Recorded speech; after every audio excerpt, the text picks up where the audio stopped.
Hello, everybody. Welcome to Boss Rush Podcast. I'm your host, Eddie V. Once again, thank you guys for joining us live here on BossRushGames.com on Twitch, Mixer, YouTube, wherever you guys are watching this. Joining me is the Taco Takedown Titan himself, Mr. Jesse Douglas. How's it going? Taco Takedown Titan. That's new. Yes, me and Jesse had a talk yesterday about Taco Bell, and I had to recover this morning. Yeah. We went over to my... I'll... Oh, I was just going to say, speaking of Taco Bell, I went over to my mom's this morning, and she gave me $30 in Taco Bell gift cards. That's $30 quesadilla wraps. Just saying. Can you eat that much without being gassy? Dude, I can't eat two without being gassy. Okay. That's six $5 the what is it? The $5 boxes? Yeah. Yeah. I think they got the chalupa ones going. I just seen the trailer, so after the show, I'm definitely going to get one before I go to work. So I'll be blown up the spot. But also joining me is the chocolate chip charmer himself, Mr. Corey Derrick. What? Chocolate chip charmer. Yeah. Hi, everybody. Yes. You feel happy chocolate chip day, and I'm just like, I'm gonna get some at work today. We had some Triple Hoys. I was gonna say the Triple Hoy charmer, but I was just like, nah, I like chocolate chip better. How you guys doing? We are still in quarantine in a sense, but like I was telling Jesse and Corey, I'm like, we are in pre-E3 mode because it's just almost like E3. Microsoft starts it off with inside Xbox, and the hits just keep coming. But how you guys doing? Doing pretty good. Yeah, doing good. Excited for that Unreal tech demo that they showed running on PlayStation 5, which means it's gonna be just as good or maybe even a tad better on the Xbox Series X. So I'm really excited about that. And of course, Switch games getting announced and rumored and revealed and all that kind of stuff left and right. So, I'm pretty excited. Also pre-ordered Xenoblade Chronicles Definitive Edition yesterday, so pretty excited about that as well. Yes. So Jesse, what popped up on Arsenal X this week? We just mostly talked about like all the games and things that were that they kind of have been talking about or talked about, and the things that they announced and stuff like that, basically. Yes, if I remember correctly. That's all. That's pretty much all we talked about. And then go ahead. Oh, I was gonna say I wanted to touch on just really quick talk about what you were referencing when you introduced me. Okay, so after work, it was like 1:00. Yeah. Like 1:00 in the morning.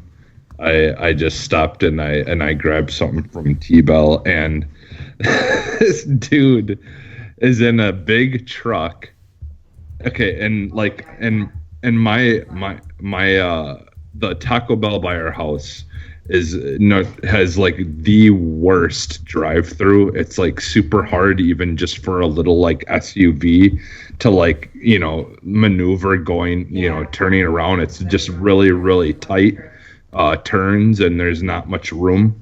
And so this dude is in his big honking truck pulling a boat on a trailer behind it, and he's going through the drive-through.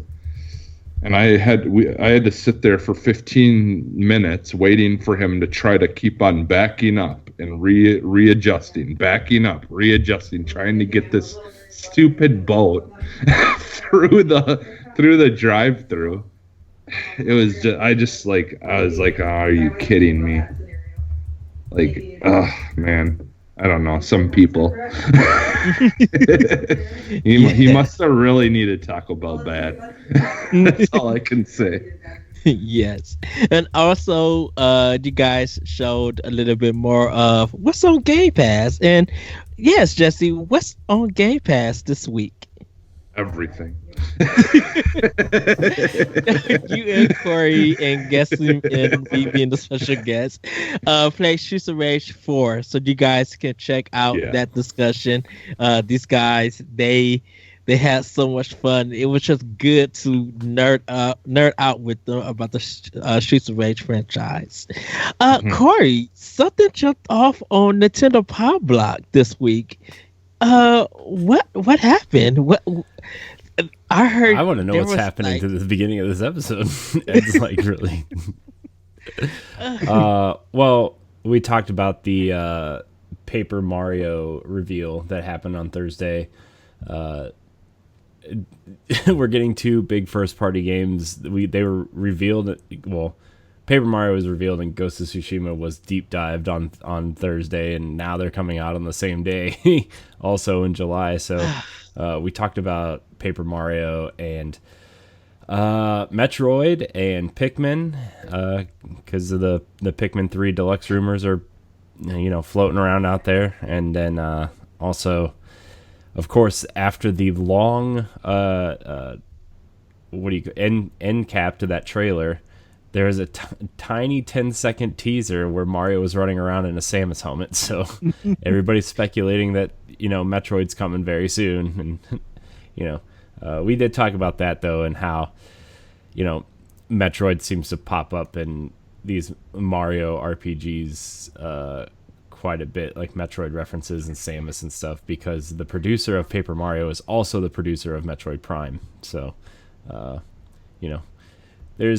take it with a grain of salt if Metroid's coming or not, but a Metroid game, whether it's a 2D or the Prime trilogy or whatever. But we also talked about how Metroid Prime 4 seems to be shaping up to be a different type of Metroid game, because they are hiring some of the best visual effects artists in the industry right now at Retro, including it's wackiness, including visual artists from Respawn, DICE, 343, Crystal Dynamics. Like they have such a huge visual effects team now that it's just kind of like there's going to be some. If this game doesn't have an explosion out of the box, I'm gonna be sad, because the visual effects team is gonna.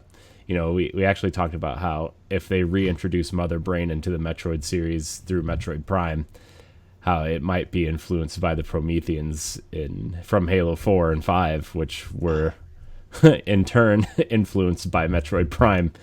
So I'm not ready for that, but I am. It's gonna be. It was a good talk. I think we're gonna talk a little bit more about it at some point. And we talked about the relaunch of Expansion Pack and everything. So yes, which we might actually talk about a little bit later on this show too. But yes, and there was a winner for episode 195 for our Nintendo Power Block contest, but we are on the road to 200. And just in case if you guys didn't know, you have a chance to win a turquoise Nintendo Switch Lite, a 256 SD card, mini SD card, and two $50 gift cards. Wow, that is a lot. But you got to go check out the latest episode of Nintendo Power Block to find out on how a chance to enter, because there's many things that you got to do to get it. But don't fret. It's really easy once you guys find out what you need to do. And I cannot wait for that episode. It's going to be so good. But we're going to get into some housekeeping because, like I said, we have a show to get into. You can follow us on Twitter at Boss Rush Podcast and on Facebook and Instagram at Boss Rush Podcast. Join our Discord, Xbox console community, and our Destiny clan. Also, live shows have returned. when we're able to record them. You can join us live on Mixer and Twitch at Boss Rush Games Live, all one word, to chat with us live on air. You can also find all of our content on bossrushgames.com. Arsenal X, you can, for everybody who if in case you missed it, is our Xbox podcast, which you could join us on Sunday nights for our for the pre-show, the live podcast recording, and some multiplayer Xbox fun on Mixer and Twitch. Also, remember to check out our family of shows, podcasts, and videos on youtube.com/BossRushGames, podcast services, and of course, BossRushGames.com. Now, we are in pre-production for some upcoming shows like Indie Masterclass. Corey talked about Expansion Pack coming back. We've been talking about Crossroad, where as that would be our PlayStation podcast. And also check out this week's 1v1, where we talk to Brody Flux, correct? Yep. Yep, from Diggity Podcast and Super Sandwich Podcast and other things. So do check out that episode. We had a great discussion. And if you want to be on 1v1, email us at bossrushgames at gmail.com. Correct, Corey? Mm-hmm. No, Yes. Boss Rush Games Pro at Gmail. Oh, bossrushgamespro at gmail.com. We would love to talk to you guys about you creating your content and just really nerding out and having a good discussion. We got some really good 1v1s coming up. Jesse has got some guests lined up, and I don't know how to handle myself. I'm excited, and I cannot wait for you guys to check out that episode. It's coming in the future, and all I can say is you're going to be nodding your head to some good vibes in that discussion. So that's all I can say. So we're going to get into these news bits because, like Corey mentioned, Unreal Engine 5 running on PlayStation 5, and then it's going to be on current gen and next gen and mobile apps in mid 2021. They talked about you can start making your game on Unreal Engine 4 and then easily move it to Unreal Engine 5. They showed some of the lighting effects, and they actually made a demo game that's playable, but it's not going to be a full game or anything. And wow, as impressive that it is, you know, they were talking about all these multiple triangles making it, and you'll be able to use movie assets to like fill in different parts of the game. It really looks good. Me and Jesse was talking about games that we could see in the future on it. Jesse, which game did you? I know you mentioned something. Which game did you mention? I know I mentioned Fallen Order 2, but you mentioned something else. That it was like. Yeah. Oh, you said the next Tomb Raider. That was it. Yeah. That's what. Like, because you know the whole cave stuff. It kind of. I just envisioned, like a Tomb Raider game. You know, like. But the thing is like, you know, like during while we were watching it, I was getting excited, but then I, like was looking into, like stuff and a lot of people have been saying, hey, like go back and watch all the other Unreal Engine things, and you might want to just kind of contain your excitement because the chances of something looking that great, anytime soon is, very, very slim. But yeah, it's, so I didn't quite understand. Like there was some things about like just looking into it deeper because I had watched the Digital Foundry thing about it. Like where they kind of broke stuff down quite a bit. And so like they talked about 8K textures and all that kind of stuff. Yes. In the that they were using for the caves and all that. But the actual game was only running in 1440p resolution. at 30 frames per second. So it's like, well, yeah, so they're using 8K textures, but it's not going to be showing up as 8K. It's going to be, only whatever resolution it's running at. Yeah. So I was kind of confused, like why, like what, if that was just on their part, just them trying to oversell it or what. I don't know. It just, there's a lot of weirdness, like once things started getting broken down about it, that that were just kind of, like I don't know what to think about it. I'm like just left confused as to what the messaging was supposed to be on all of it. But whatever, like as far as all that stuff goes, I guess at this point, who cares? Like once we see it in games, and actually being utilized to make games, then we can, then I'll start looking more forward to that. But yeah, I mean, I think showing, I mean, you said it was running in 1440p, which is what I mean, I don't think they need to show things running in 8K because, I mean, yeah. 90% of the people watching this video are probably watching it on their phones anyway, right? In a subway or in their homes or whatever. They're not watching it on a nice big 4K TV, right? So, as if you're making 8K textures and you're telling people that this is what this engine is capable of, it's future-proofing the engine for the next, 10 or so years, because there are some studios who are still using Unreal Engine 3 for their games, right? Yes. I mean, most are using 4. Ed and I talked yesterday about PoW Block how some Nintendo studios are using Unreal 4 for, Kirby and Yoshi's Crafted World, and Square Enix was using it for Dragon Quest stuff, and I think Final Fantasy Remake is running on it as well.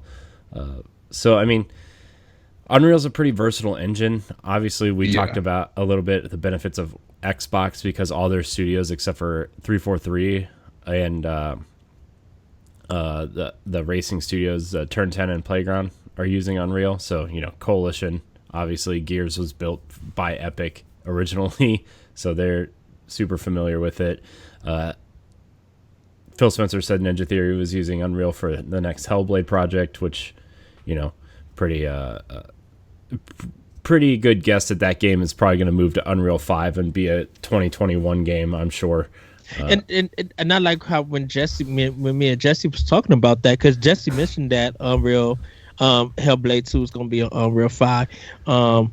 It kind of feels like that would be a great game to show on Series X before the official system comes out, and really show how that game using Unreal 5 on Series X really showcases what that engine can do, and how that game running on Series X could really sell the system. Because like we all could agree, Hellblade just in general, the first one, is phenomenal. It's like, we know Ninja Theory know their graphics, but when it comes to like graphics and doing art, they're really good at it. So to see Hellblade to definitely be used as the example to, if they ever show Unreal Engine 5 with Hellblade, that would be the system seller in a sense. Not saying Halo Infinite wouldn't be, but like really showing that this is the engine running on this actual hardware, and this is what this game is doing with using Unreal Engine 5. I would be like, wow. Yeah. Well, see, that's where I'm confused, though, because Xbox announced all the games that will be available on once the Series X, like on release day, and Hellblade 2 is one of them. I think they kind of rolled that back a little bit because they did say that they were aiming for 2020, but since this pandemic stuff started and Phil Spencer came out and said they kind of want to not release all their first party stuff at once. They want to kind of have a cadence similar to what the Switch had in 2017, where every 4 to 6 weeks they have some sort of first party project, big or small, kind of rolling out. So I mean, I could see Hellblade moving so Ninja Theory can have more time to work, because the whole the whole theme of that game is getting that, super realistic facial capture, right? That was their whole kind of push for the first game.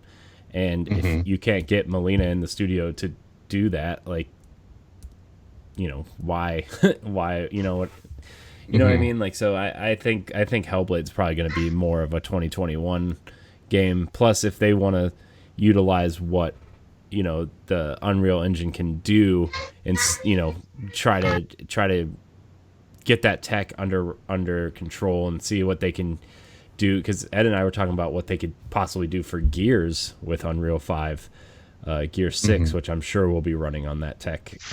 So yeah, I don't know. I think Hellblade, on as much as I love that first game, if you're releasing it alongside Halo and Forza and Assassin's Creed and whatever else third party stuff, I think Hellblade would get lost.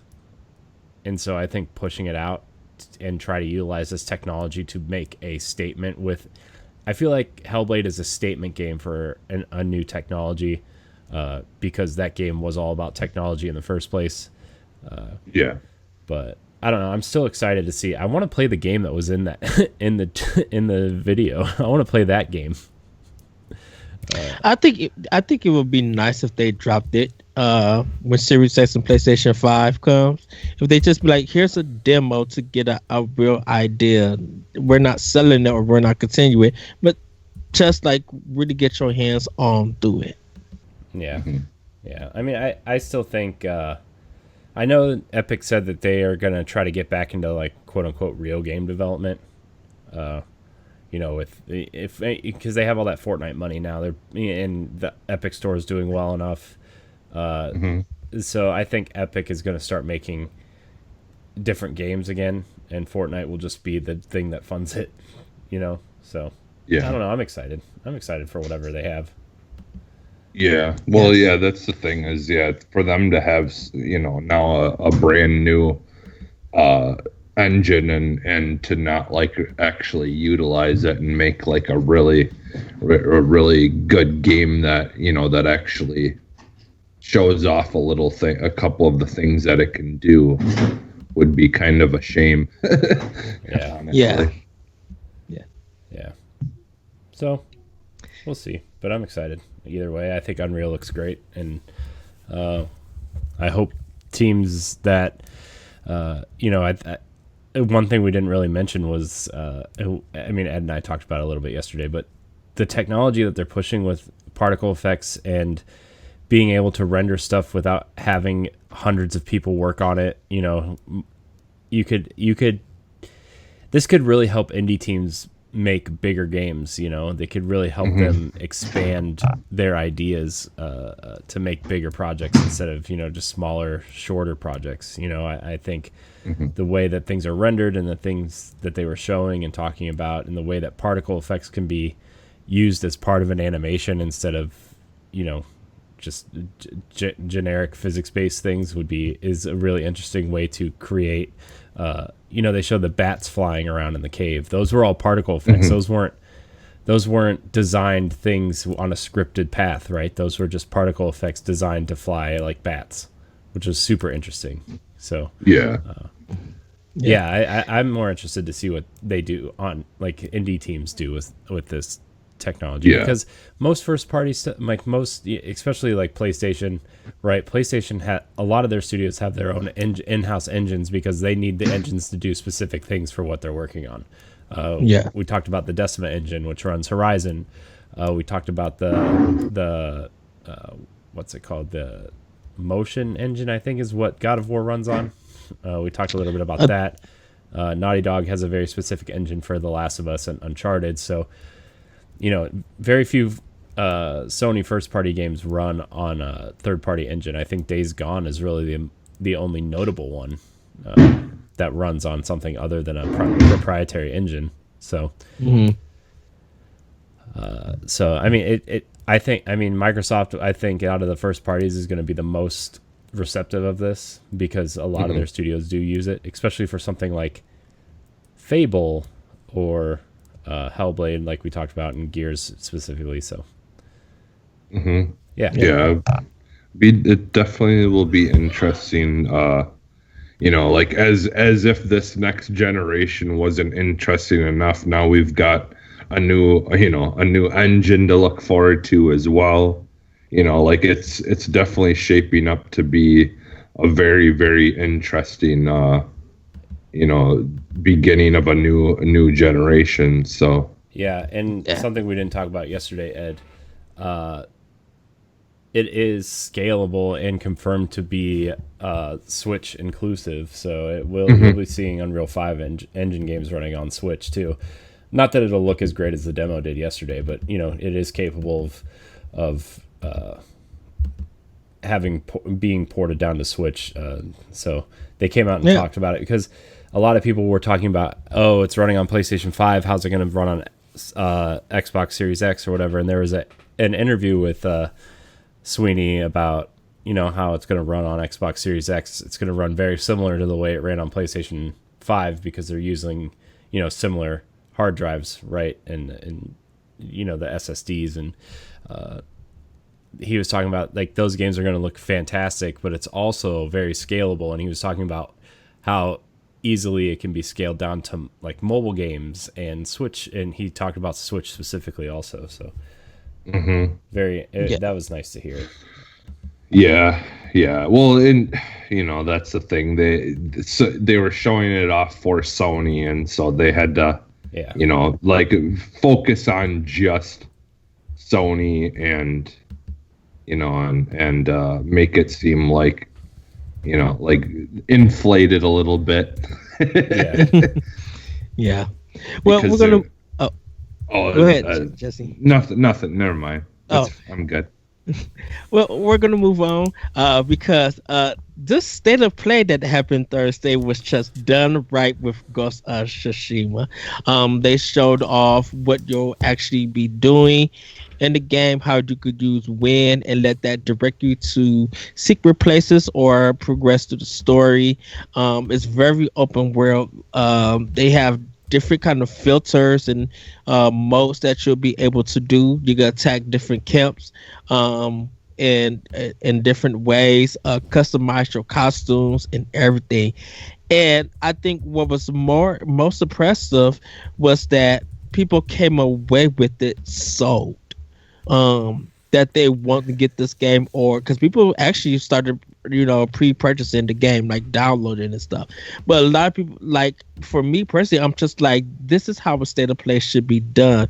You do a little bit of a deep dive, but you show us some gameplay. You really walk us through it. And Nintendo Directs have been doing this, like the Pokemon Direct or the Fire Emblem Direct, like how they'll take a game and they'll break it down piece by pieces. And even in some Nintendo Directs that they're showing like quick hits, and then like how they broke down Xenoblade Chronicles 2 for a bit. It is good to have this kind of information that, yes, you can show quick bits and trailers, but break stuff down a little bit. Show us some of the game of what we're really going to get. And for those 18 minutes, I was focused on what Sucker Punch has to offer. They have to offer a lot, and we don't talk as much about Sucker Punch as we talk about Naughty Dog or some of the other PlayStation Studios now, because that's their name now. PlayStation Studio places.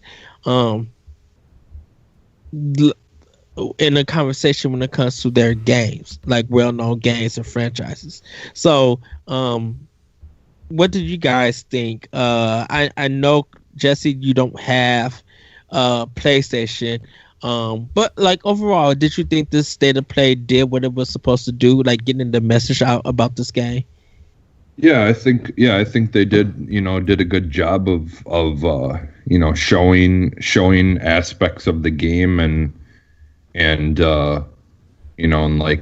kind of just breaking things down a little bit for people. I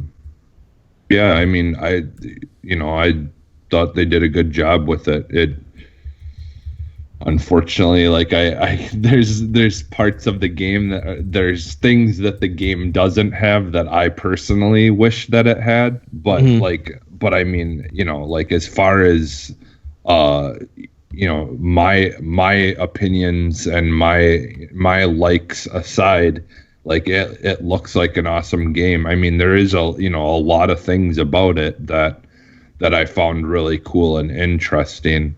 Like I do like the whole like kind of using the wind thing, and like those kind of mechanics, and like it has some really, really cool sounding things.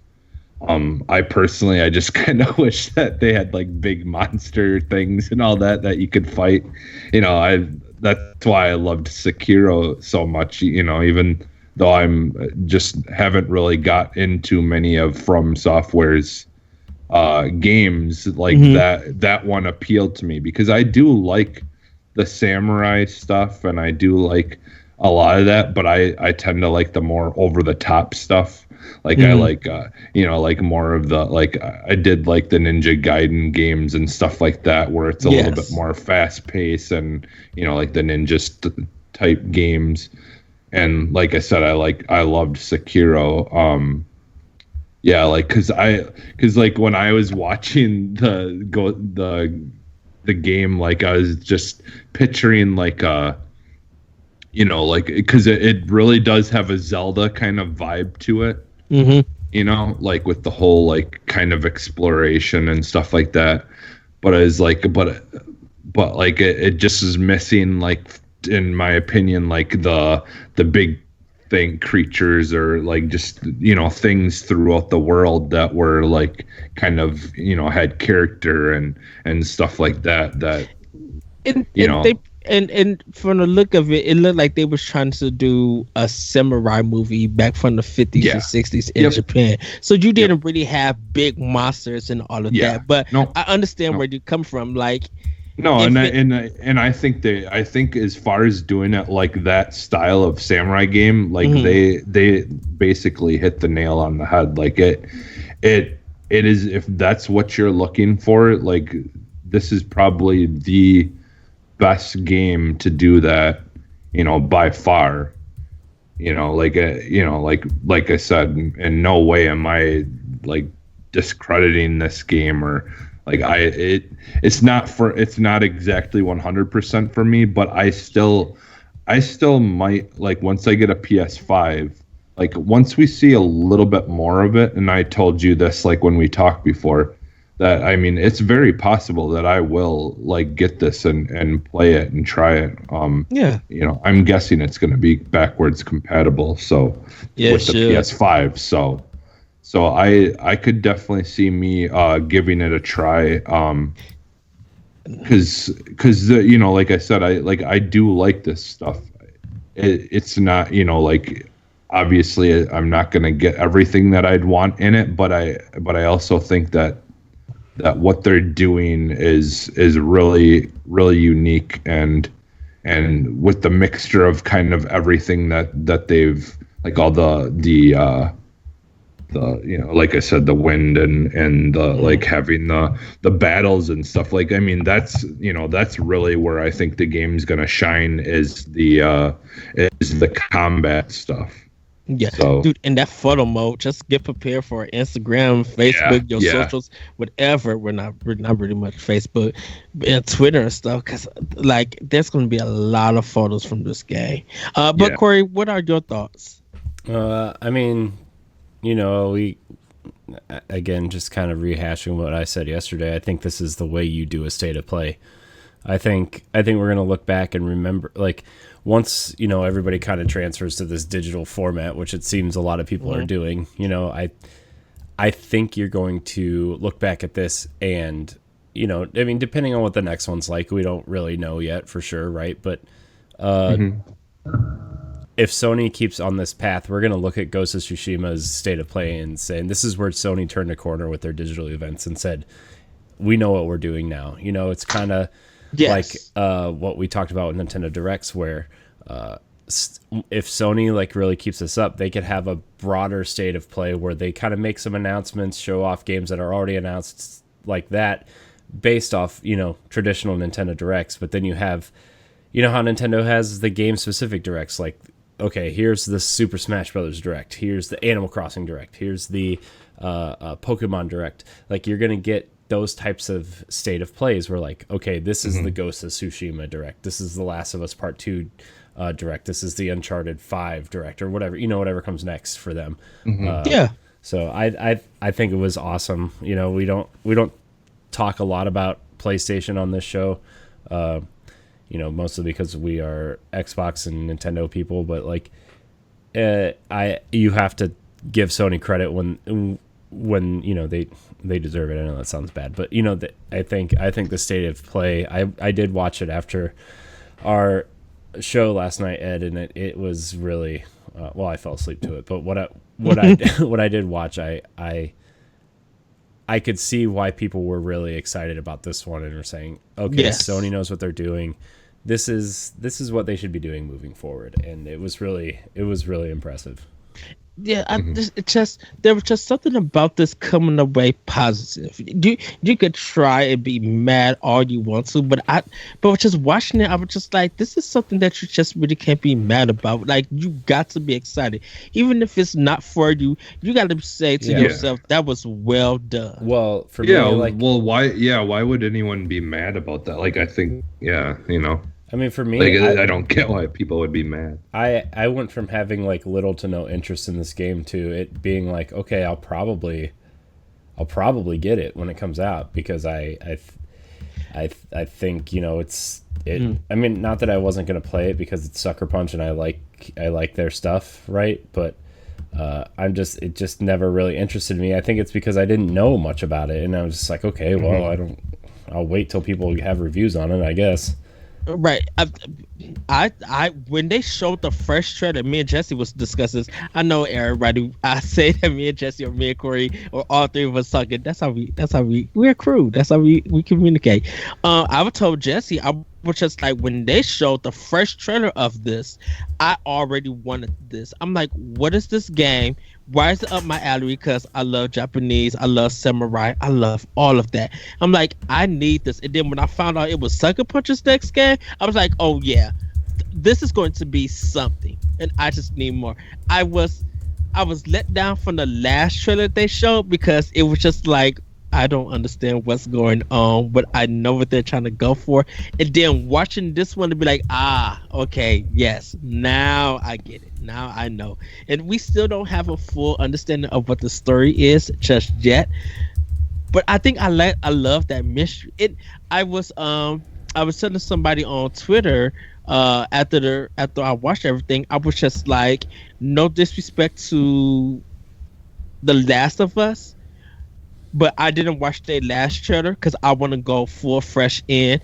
I had to watch Ghost of Tsushima trailer. Like, I had to watch the state of play. Not because of the show. It's because this is one of my most anticipated games for PlayStation for this generation. And I want to know much as I can. Where I feel like The Last of Us 2, I could go in that game blindly and be more surprised because my expectations...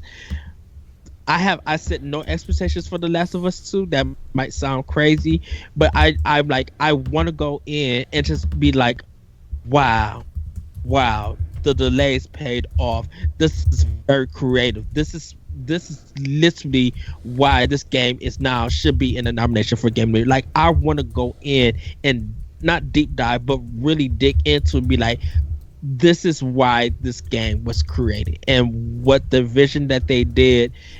It took long to get to, but it really paid off. Sometimes there are games that you really want them to really pay off because you don't want to go in hyped, know everything, play it, and then be let down. And I think part of the Ghost, I think that's kind of what they may be trying to do with Ghost of Tsushima as well. Like, I think maybe that's why they didn't like really show us too much of the world. Yeah. Like, I think at one point, didn't they like pan out and kind of show where he was like looking in the horizon? Yes. And you could kind of see all the different like kind of areas. Yeah. So like, I think that's what's going to be, I'm hoping that, like what this game is going to be, like one of the unique parts of it is the exploration, very similar Yes. to Breath of the Wild, where there's going to be all different kinds of things to experience in the different sectors of this, massive open world.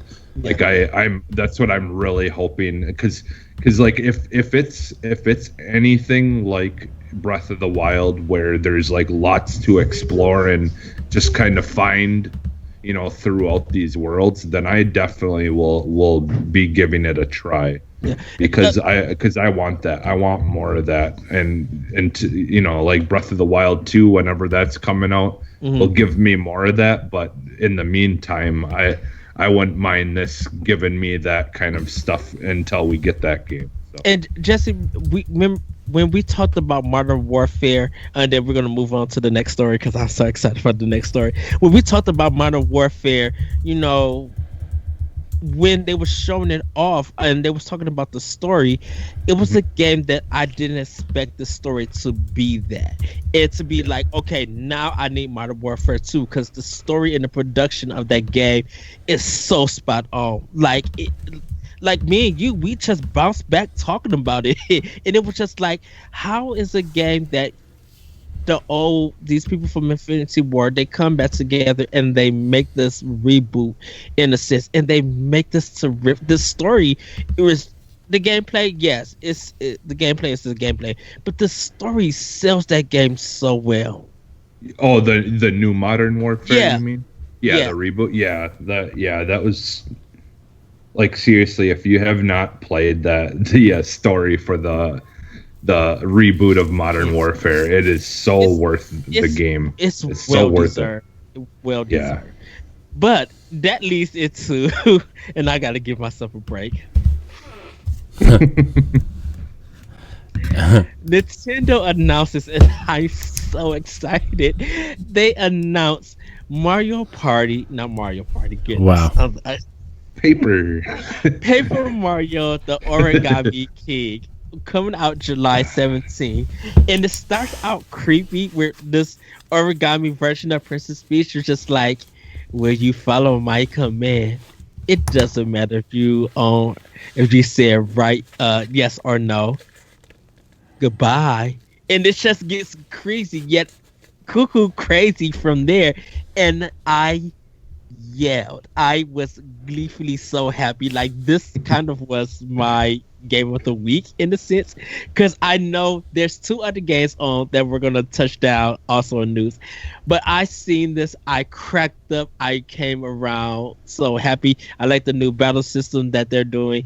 When they said it coming on July 17th, Ghost of Tsushima didn't even come to my mind, and then I was just like, when people started posting the picture, be like, it's one of those days again where 2 high-profile games are coming out, and I was just like, yes, because Animal Crossing and Doom Eternal did this.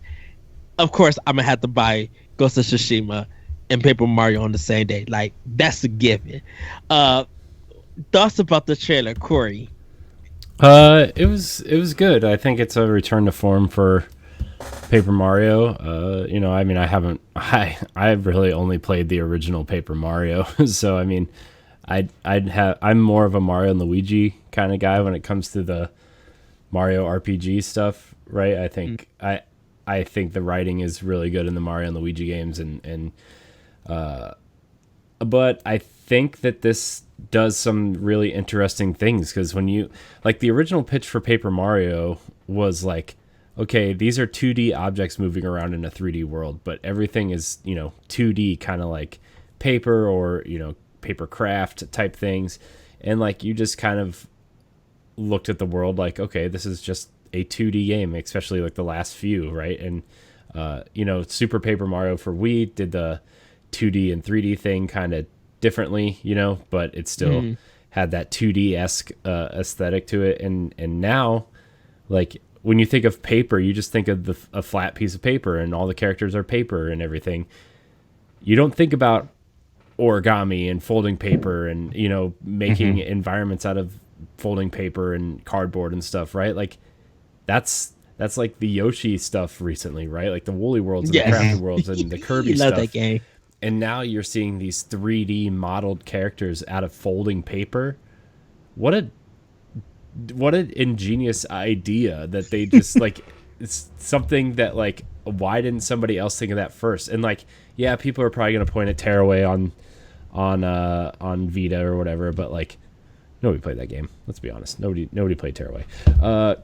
Sad because it was actually a pretty unique game, but I don't think anybody really played it. So, but I thought the trailer was great. I thought the ending created some really unique conversations for us yesterday. Yes, which actually, has me even more excited because of the. If you if you don't want to listen to the whole podcast, we did clip out a video of Metroid Retro Studios is hiring a monster visual effects team for Metroid Prime 4, which you talked a little bit about at the top of the show. But it's Ed and I had almost a half-hour conversation on what Metroid could be based on this visual, based on this one, aspect of a Paper Mario trailer. We went into a discussion about Metroid Prime 4 visual effects team. So yes, and before we go on, before I get to you, Jesse, we talked about Pikmin 3, and now I have to bring this up because Corey said something, and it may be almost similar to what you said. And now that I took time to think about it, you both may be right. So, Corey, tell Jesse what you said about Pikmin 3 and how Pikmin 4 might relate to that. I told Ed that like they could do a similar thing to what Paper Mario just did, right? Where, okay, yeah, Pikmin 3 Deluxe is coming to Switch. You show the trailer, you show people playing it either with the Joy-Cons or the Pro Controller, whatever. You just do what you need to do. But after the end splash screen where it says Pikmin 3, it fades to black and you get into a garden and it's just, Captain Olimar or whatever character you're going to throw in there. Get maybe the ending of Pikmin 3 or whatever, but it kind of changes the ending and it pulls out and it's Pikmin 4 and like the flowers like you see in Pikmin 3, like the logo for Pikmin 4. And, they say Pikmin 3 Deluxe coming, in January or whatever. And this fall, expect Pikmin 4 or whatever, similar to what, they were doing with Bayonetta and, Mario Deluxe and whatever with Mario Maker and stuff. So, like, you could tease the announcement of a new game by releasing the old game, which I think is really, really smart. And I know that me and you was talking, Jesse, about, like, it's only a rumor right now,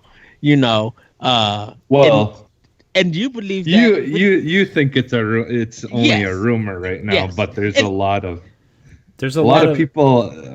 people are reporting it as being like someone that whoever has mentioned it has either seen something or knows something enough that it's almost certain that it's a thing. Yeah. Right. And I think I was just telling you, just like right now, it's a rumor and I said that I'm like, Nintendo wouldn't want to ruin Pikmin 4 because we know that's in development, and it's just like, and I kind of felt like Pikmin 3 would have taken away, and I mentioned this to Corey too, that Pikmin 3 would have took away the surprise of Pikmin 4. But if what Corey said happens, definitely. What you said, what could happen, like if it is confirmed and it comes out and it shows that Pikmin 3 is, because I was just like, it's just a vehicle for a bigger discussion or a bigger announcement, Yeah, because for me it was more like, it's just seeing it as a rumor. It's kind of more like a placeholder because Nintendo wants to control their message, and I told Corey that I think I said I would have to sit down and go get some food and think about this if this happens, because it's just like, don't give me Pikmin 3 yet. I want Pikmin 4. If you give me Pikmin 3, of course I'm going to buy it. Give me the HD ROM. Let me use Joy-Con. Yeah. Like I'm going to lose my mind and be excited because of course I want the Pikmin amiibo. I want the Pikmin, like I have to have the box copy of this. I'm not doing digital. Like that's nonsense. Well, If they if they have like some like I don't know that they would for 3, but well, like and I still think that even just like putting Pikmin 4 aside Yes. as a possible announcement, I still think that there's a very good possibility that like us knowing that most likely 3 is confirmed could be misleading as well. I think that it's very possible that we could even be getting a trilogy, and so the announce or the leak of 3 being a thing would be just a small Piece. speck of what's actually going on, like I don't know. See that that's the thing is see we're still here talking about things and making trying to figure out what's going on, even if 3 is confirmed. It doesn't mean it doesn't ruin any of the enjoyment of any of this. So like Right. I just think I don't know and I'm excited because like Pikmin and Zelda ultimately are my favorite franchises in Nintendo. So it's to see Pikmin 3 on Switch, even if they just up-res it a little bit. Like it looks gorgeous on Wii U. Yeah, it looks crazy insane. I'm just like to picture it on Switch. Give it a little care, like up-res it. My hope is just like I want it to be real. I don't want to be crushed. They could do what they did with Paper Mario and just like literally announce it like crazy, and I will probably be like I don't, because me and Corey was trying to figure out, like, where do you release this at? Like, is this a fall game, like August or September, and then release Pikmin 4 in March for spring? Because Corey said it's a spring game, and thinking about Pikmin and what that game environment wise, how it looks, yes, in March it would fit. It would be the perfect thing to release for 20. Well, I'll be honest. It depends on when it's announced. Like, because honestly, I could see them saying that it's available today. Because I mean that's just because it's a port. Because it's a port.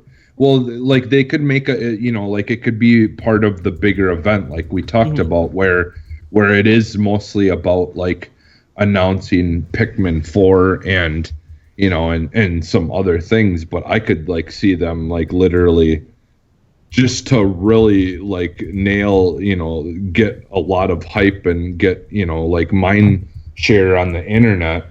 Like if they were to just say that it's available today. Do you think that would be a good Nintendo Direct kind of announcement? Like a surprise Nintendo Direct is happening on Wednesday, let's say, or Thursday. Yeah, and then they're showing everything, and before they got to Pikmin 4 or whatever they want to show, bam, they do Pikmin 3. They show trailers and new stuff that's coming, and maybe a new level or whatever, and then they be like, available now.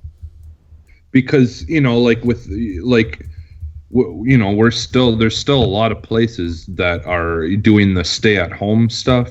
Yes. And so like, yes, there are still ways to get the physical version of these games, but I think that there's a very good possibility if it is just 3 coming out, that this would be more digital anyways. Yeah. And so that's kind of why I think the whole like available today thing would be the best way to make a big splash, because so many people right now aren't going out to try to get a physical version of something, just because they would, if they can stay home, they would rather do that, So let's say eShop Shadow Drop available now, physical later on down in the fall, or Yeah. when things come Yeah. in case of people want to get it. Yeah. Because like Snipper Clips was like that. Like it was Yeah. only digital, and then later on down the line they did a physical.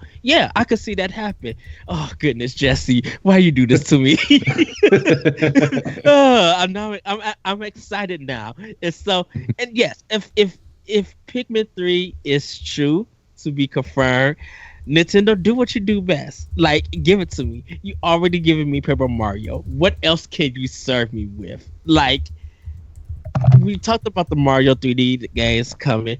If you just happen to throw in Twilight Princess HD or Wind Waker HD, I throw want those Wind in. Waker. Out of all the Zelda games that we've gotten in the past, Mhm. like I would like to get the updated Wind Waker HD. On The Switch. most, the most, because like I just think that the HD version looks so much better than that original one did. And you know, and I've played, you know, I don't get me wrong, I'd love some form of Ocarina of Time, but I've played that game so many times and beat it so many times at this point that I don't need it again. But yeah, I would like Wind Waker for sure. Yeah, I would. I mean, if we're gonna talk about Zelda, honestly, I would love to. I would love to just see all the. I would love to see, you know, Twilight Princess and Wind Waker, obviously, but I think you could do an HD version of the 3DS games at some point too, and just up-res them and put them. You know, I don't think. I think those games were designed to be, you know, I think those games were HD'd and then, you know, res down for the 3DS. You know, I think there's HD assets of those games somewhere. Mm-hmm. Yes. Well, and weren't a lot of those? How many of the handheld games were co-op or multiplayer? Was it just the Four Swords? It was Four Swords and the Triforce one, where it was like three, where you only could play with 3 people. It was like those 2 side games were the only multiplayer. Everything else has been a single one.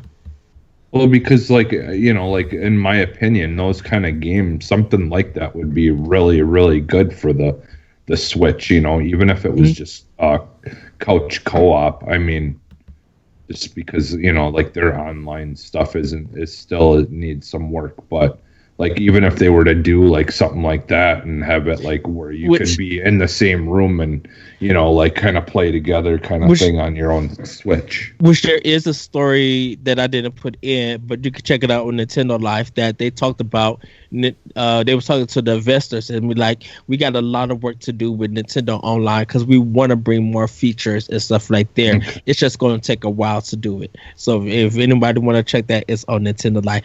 But we got to get to our last. Yes, we got to get news.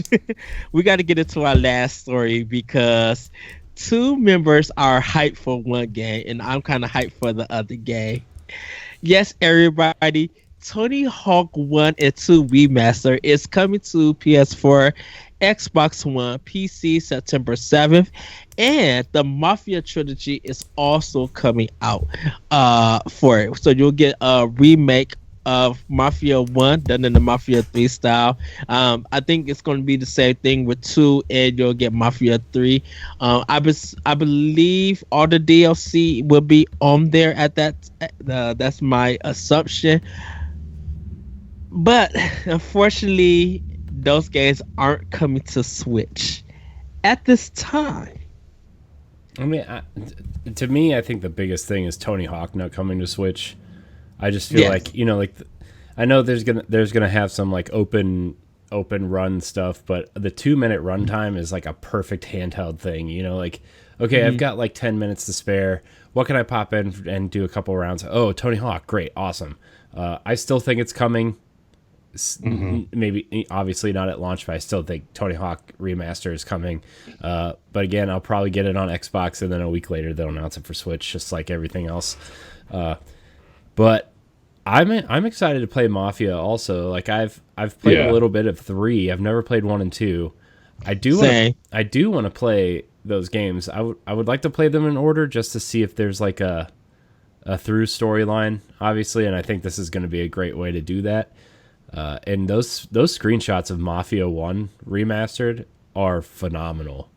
Yeah, like, they really look good. Yeah. Oh my gosh, Hangar 13's really put in the work. They're the ones doing the remasters, right? They're doing all of them, remastering all of them. Yes.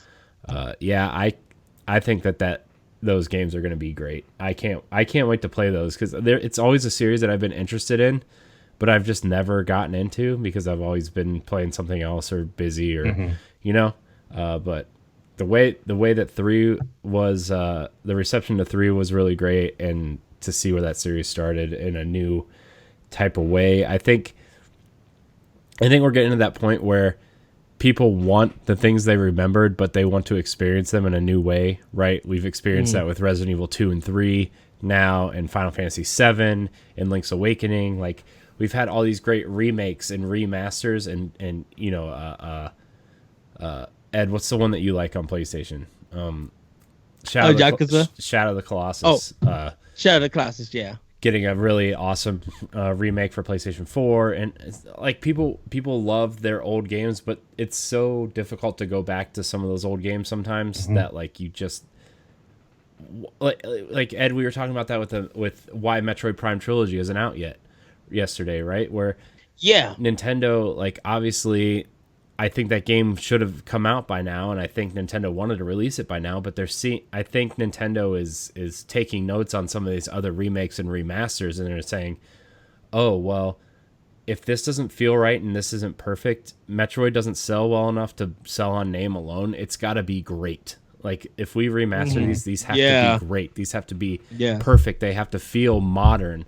And, you have to be able to move this camera with the right stick, right? Like, that's such a big thing in Metroid Prime, where it's so hard to go back to because you can't move the camera with the right stick. Everything's controlled by the left stick. And so, and A is shoot instead of the trigger. So, like, I think, or B or something, it's not a shoulder button that shoot is my point. So, like, I think they're looking at how modern first-person games play, and they're trying to adjust that. And I think people are expecting more now out of their remakes and remasters, which is why a lot of people are talking about the Mass Effect remaster now.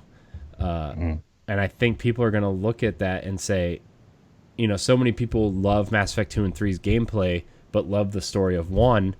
And I think a lot of people are hoping that they take the gameplay from 2 and 3 and actually go in and rework and fix Mass Effect 1 to play like 2 and 3, which I don't think is going to happen. But I just have one more thing to say, which is why I think, like, the work that Hangar 13 is putting into Mafia and the work that Activision is putting into Tony Hawk is so important, and the things that they're doing with them are important. Like, people want to experience a great looking Tony Hawk game, right? And the new Tony Hawk, the remastered Tony Hawk games look fantastic. They got the soundtrack in there that people love. That was like the big thing that they needed to nail, and they nailed the soundtrack. It's up on Spotify right now if you haven't listened to it. It's, dude, it has so many like nostalgic feelings, because it was the punk pop kind of sound.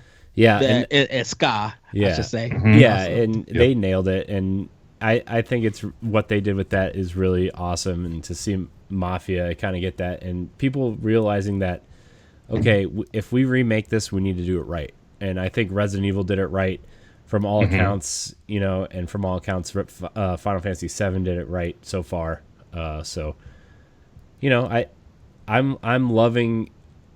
love seeing that people are remaking these games to what people remember, but also with a new twist on them. And it's a good preserving preservation or whatever of the games, because, like, unfortunately a lot of our younger, like the games, and a lot of games that we've played over the years are just completely lost to time, whether we liked them or not, because they're just, like, I mean, look at TV shows back in the day. They used to they used to record the new shows over old shows, because it was too expensive to, to get new tape or, new film, for every show or whatever. And, there's so many shows that are just like completely gone to time because they never really had any kind of thing set in place to preserve those shows, so like this is a good way to preserve something that existed a long time ago, but make it, something that people who've never played it can come to it and appreciate it.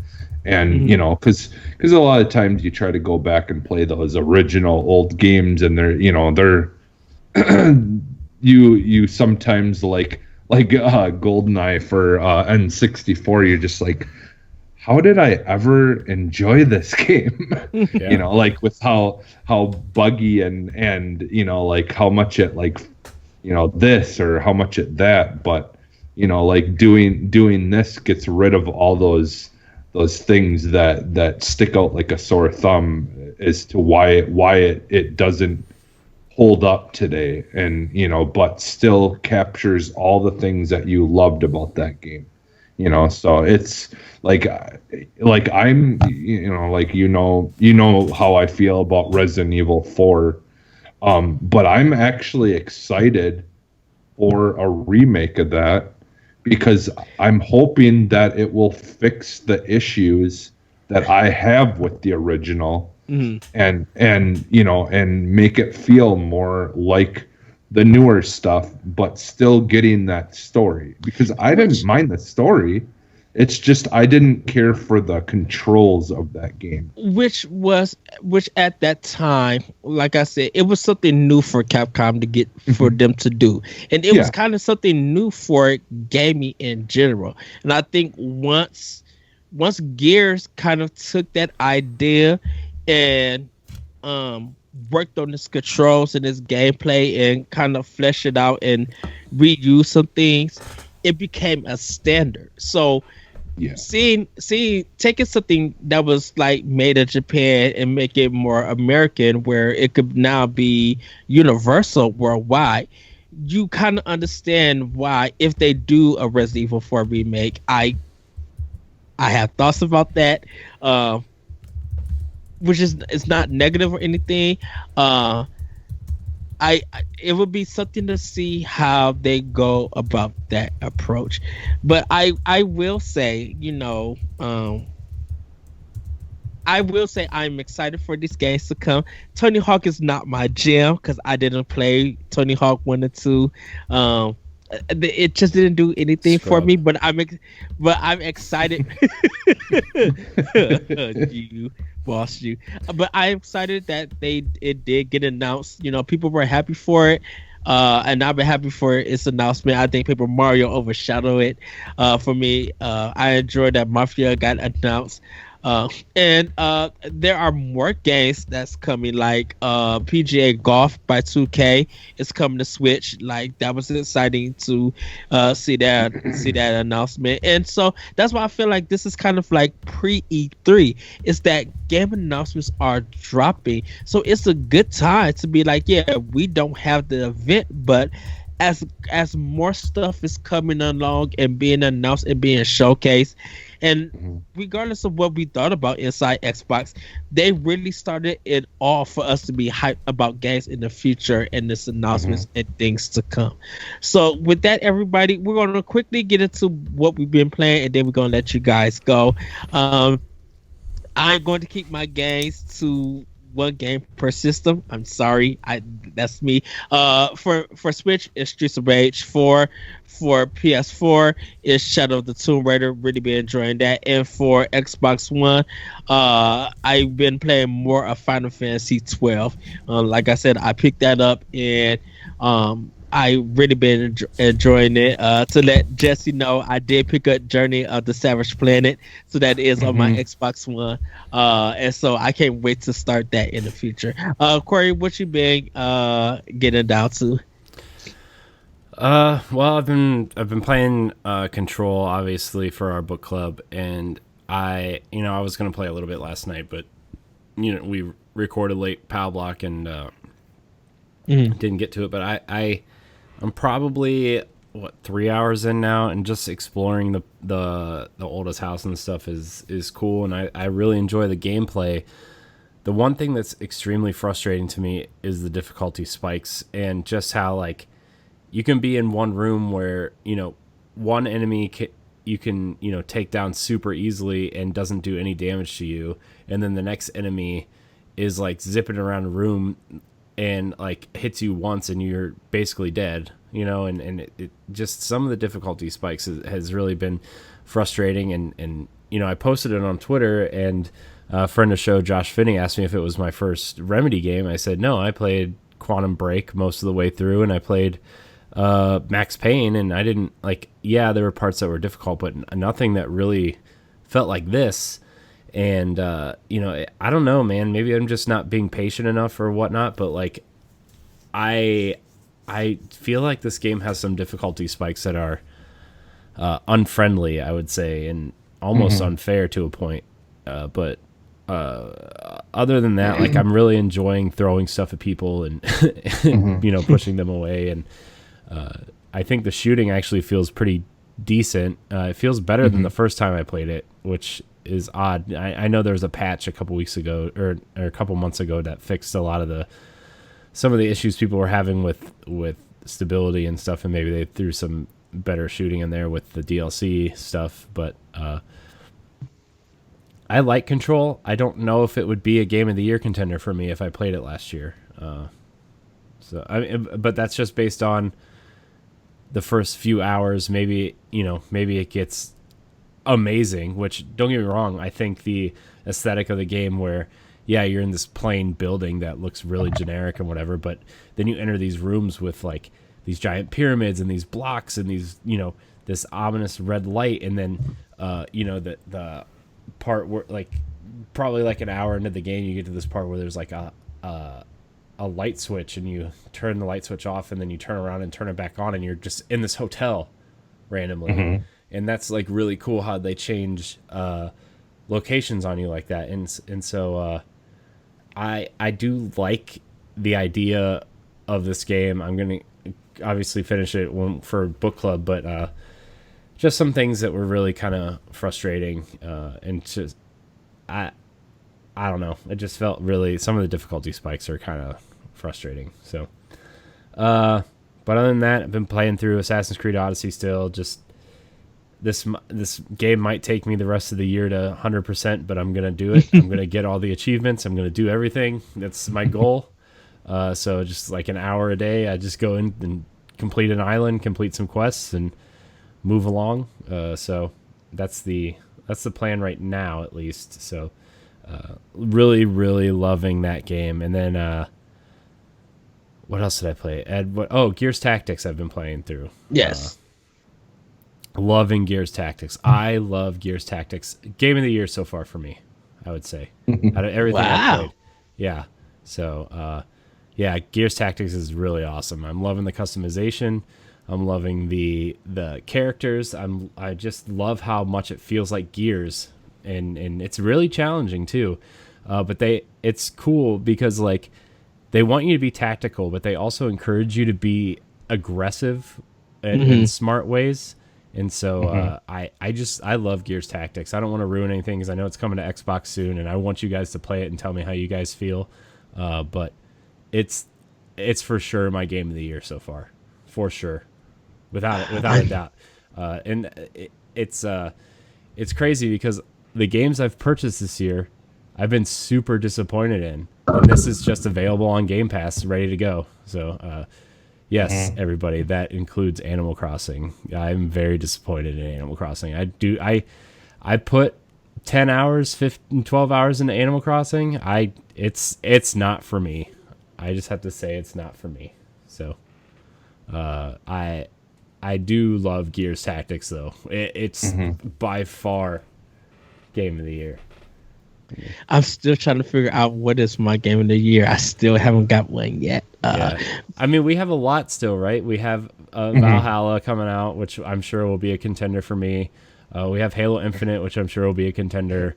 There's a lot of stuff that hasn't been announced yet. I know a lot of people are looking forward to Cyberpunk and Ghosts and Last of Us and stuff like that. But I gotta tell you, man, I am so pleasantly surprised and just eager to play more Gears Tactics. And I don't like sitting in this chair to play games. I don't know. I'd rather be sitting on my couch, with a controller and everything instead of in this chair. But I think I'm actually going to stream it next week, hopefully. And I'm working out a stream schedule and making some new assets for that. So, yeah, because the moment of it touch was it touch Xbox, yeah, it's on. Like, I'm definitely getting it. It's so I'm so in love with Gears Tactics for sure. So. But I'll leave it at that. I've been playing more, but I'll just leave it at that for now. All right, and Jesse, what you been getting down to? So I've also been playing some more Control, and honestly, like the first time I played that game, it definitely, like Corey is saying, it was like super hard because you have no like reference or concept of like what you should be doing, where you should be putting your upgrade points and all that kind of stuff. So I wasted a lot of points that first playthrough, and I unlocked useless guns that you really didn't need, and I have heard you really only need the pistol in that game because of the way the powers work. Yeah, the pistol you want, and you want the one that charges up, the Pierce. Yeah, the Pierce. Like those, in my opinion, those are the two most useful guns, because with the Pierce, if you get a good shot, you can clear like if it's a heavier character with a shield, you can clear the shield and most of their life in one shot, and then just throw something at them to finish them off. But like the main thing that I've been doing that I did not do is like my upgrade points. The only thing I'm sticking them in is energy, health, and the throwing ability. Like upgrading the throwing ability so the throwing ability does more damage. That's all you need, like, honestly, because that throwing ability, to the point where I'm at, like, you want to make sure though that you get where you can catch rockets, because Corey, that is where the characters get very, very cheap and difficult, is if you cannot catch those rockets. Though that is what makes those characters very, very hard to go against. But once you can catch those rockets and you time it right, you can grab their rocket out of the air and throw it back at them. Or even the big guys. There's the one guy that's got a grenade launcher that shoots a whole bunch of grenades. You can just throw those back at him, and like, dude, I'm just like walking through people, like, compared to the first time I played it. It's just like, I still do die occasionally because I timed stuff wrong or whatever, but like, I'm having such a better experience of this game the second time through than I did the first time, and like, I'm probably almost halfway done with the game already by this point. Same here. Because I'm actually going to, I think, to meet the person that this is all kind of about. So I might even be further than that. I don't know. You haven't met the brother yet, right? No, I'm about to, I think. So okay. But yeah, so yeah, I've been playing that for the book club and enjoying that.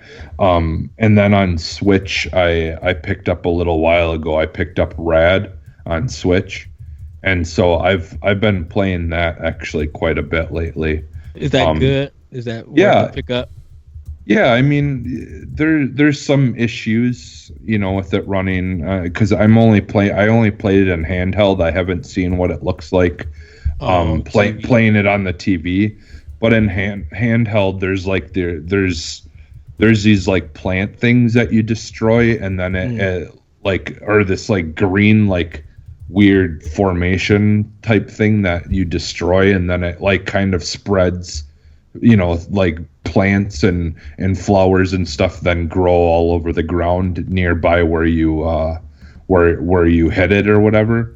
And when it does stuff like that, the resolution and picture quality of the game drops immensely to where it like looks like really like pixelated and just really bad. But I mean, it doesn't really affect the gameplay in any way. It just looks bad, for a couple of seconds. So I mean, there you can tell there's a little bit of performance issues.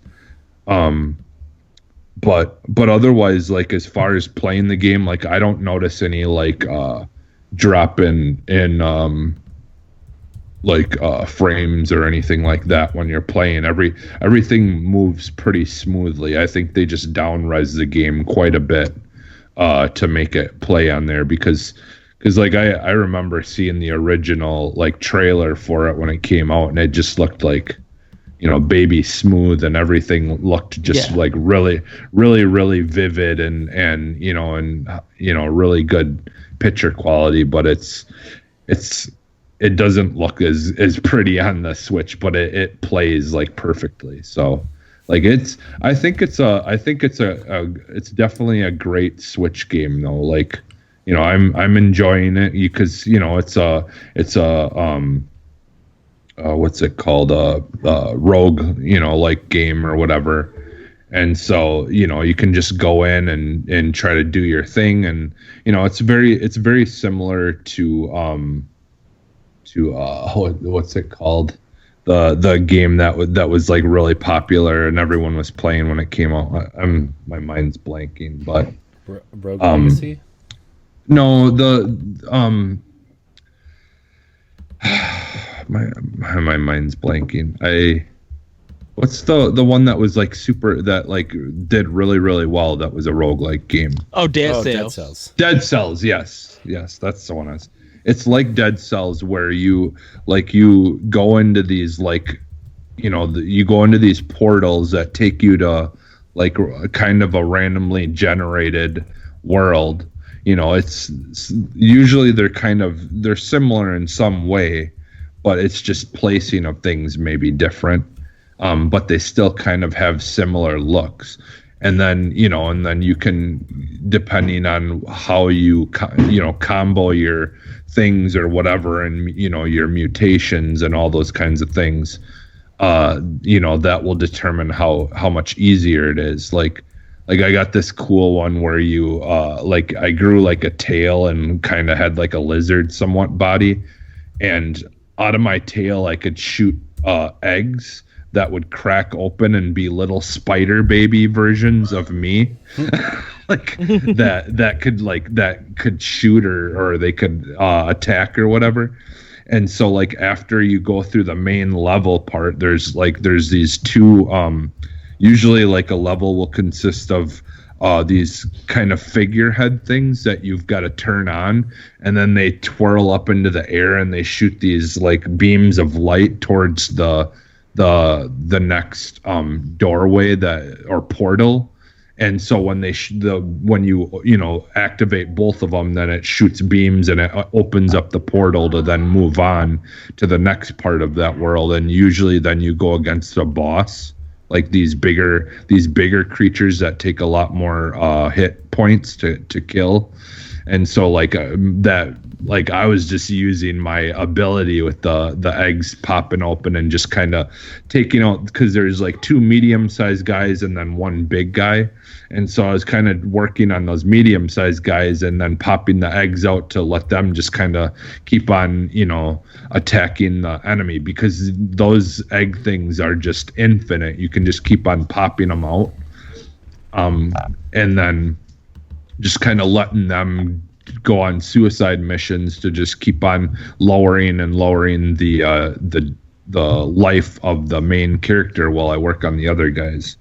And so like there's there's a lot of really fun like planning of stuff and trying to figure come up with a strategy and things like that with this game. So it's definitely been a fun game to just kind of like I've been like when I'm laying down right before I'm about to go to bed or whatever, I'll just play for a little while, or like when I get up, I'll play for a little bit before I like actually get out of bed and start the day or whatever. So it's I've been enjoying it.